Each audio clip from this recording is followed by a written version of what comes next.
क्या यार, सारी जिंदगी गुजार दी टीसी करने में और ये साबित करने के भैया मैं बड़ा सच्चा वो क्या बोलते हैं भारतीय नागरिक हूँ। मैं पाकिस्तानियों से बड़ी नफरत करता हूँ। एट द एंड मिला क्या घंटा। अस्सलाम वालेकुम गाइस, आइज़ोन स्पोर्ट्स में खुश आमदीद। क्रिकेट के साथ साथ दुनिया में कोई सा भी खेल हो और इस खेल में मैच के दौरान अगर कमेंट्री ना हो तो फैंस के लिए वो मैच फीका लगता है। गाइस, आईपीएल 2025 का आगाज क्रिकेट के लिहाज से अगर देखा जाए तो फुल ऑफ इंटरटेनमेंट और इसी इंटरटेनमेंट का एक जुज़ कमेंटेटर्स और इन्हीं कमेंटेटर्स में से अगर देखा जाए तो एक बेहुदा सी आवाज़ इरफान पठान की जो है वो इस आईपीएल में हमें सुनने को नहीं मिलेगी।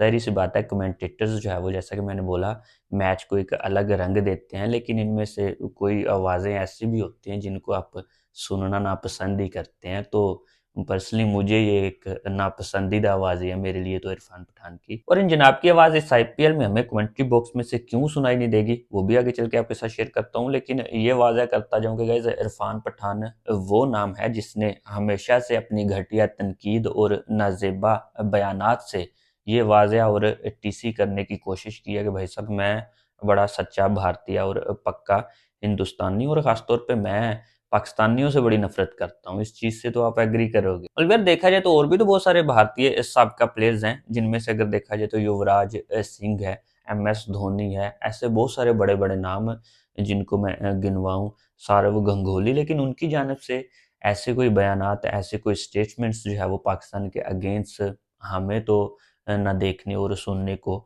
मिलते हैं। जबकि ये इरफान पठान जब भी कोई कंट्रोवर्सी क्रिएट होती है पाकिस्तान और इंडिया के मबैन तो सबसे पहले फ्रंट लाइन पे ये बंदा जो है वो हमें देखने को मिलता है। वैसे तो ये जनाब सोशल मीडिया पर भी फैंस की जानिब से तनकीद की ज़द में रहते हैं, लेकिन इस बार इनका जो है वो लिया हुआ तीर इन्हें थोड़ा भारी पड़ गया। स्टार स्पोर्ट्स ने इस आईपीएल के दौरान कमेंट्री पैनल में से इनका नाम जो है वो रिमूव कर दिया, जिसका रीज़न गाइस ये सामने आ रहा है कि इरफान पठान के कुछ प्लेयर्स के साथ पर्सनल इश्यूज हैं और उनकी भड़ास जो है वो कमेंट्री के दौरान उन प्लेयर्स पे निकालते हैं। जैसा कि मैंने बोला पाकिस्तानी क्रिकेट टीम और पाकिस्तानी प्लेयर्स पर तो ये सार जो है वो अक्सर निकालते ही रहते हैं, ये साबित करने के लिए कि भाई साहब मैं सच्चा भारतीय हूँ। बट सुनने में ये आ रहा है कि इनका कोई पर्सनल इशू हार्दिक पांड्या के साथ जो है वो काफ़ी पुराना है और कमेंट्री में इन्होंने हार्दिक पांड्या के अगेंस्ट जो है वो काफ़ी भड़ास निकाली है।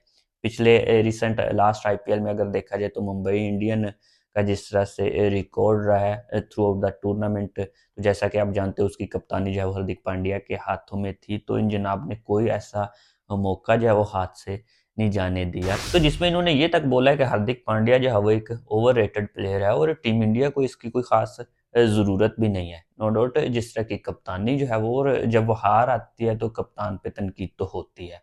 बट एक लिमिट में रह के जो है वो आप तनकीद करते हो, बीइंग अ कमेंटेटर या बीइंग आप कोई से भी जर्नलिस्ट भी हो। पर ये जनाब जैसा कि मैंने बोला कि इनका कोई पर्सनल इश्यू था उनके साथ, तो अलग से अपनी भड़ास जो है वो निकालने में लगे हुए थे, जिन्हें नोट किया स्टार स्पोर्ट्स की जो है वो टीम ने, पैनल ने, और एक्शन लिया इस दफ़ा साथ ही साथ बीसीसीआई ने। और यहीं तक नहीं, इन्होंने विराट कोहली के अगेंस्ट भी जो है वो कुछ ऐसे स्टेटमेंट्स, ऐसे बयानात दिए जिसमें जी विराट कोहली के अगेंस्ट एक इनका ये बयान था कि सचिन तेंदुलकर जो है वो इतने बड़े प्लेयर होने के बावजूद डोमेस्टिक खेल सकते हैं, तो विराट कोहली क्यों नहीं। और इसके अलावा भी विराट कोहली पे इरफान पठान ने जो है वो और भी कमेंट्स पास किए, ये भूलते हुए कि मुझे तो सिर्फ पाकिस्तान और पाकिस्तानी प्लेयर्स पर ही तनकीद करनी है। और जाहिर सी बात है, इंडिया में रहते हुए जब आप इंडियन प्लेयर्स पर और मुसलमान होते हुए इस तरह से तनकीद करोगे, इस तरह से कमेंट पास करोगे, तो आप पे एक धब्बा सा जो है वो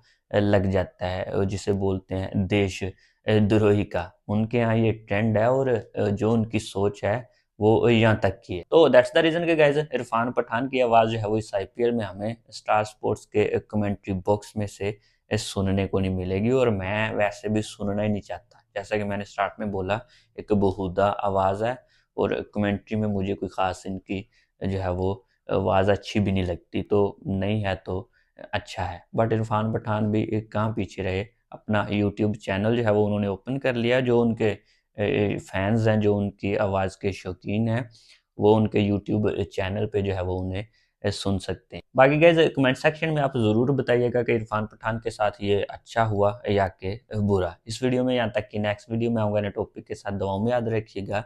अल्लाह हाफ़िज़।